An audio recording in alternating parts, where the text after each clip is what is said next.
Hello, sir. I am Raj Patel from the bank support department. There is a problem with your account. What kind of problem?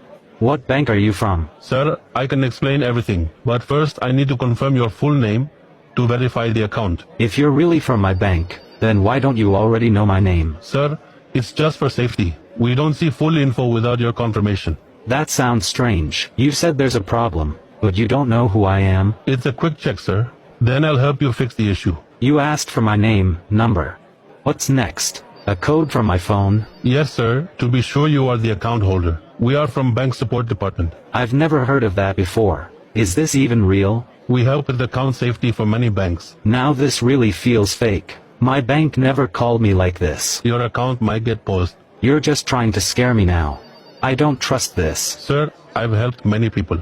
You can believe me. No, this is a scam. Goodbye. Sir, please. Don't call me again.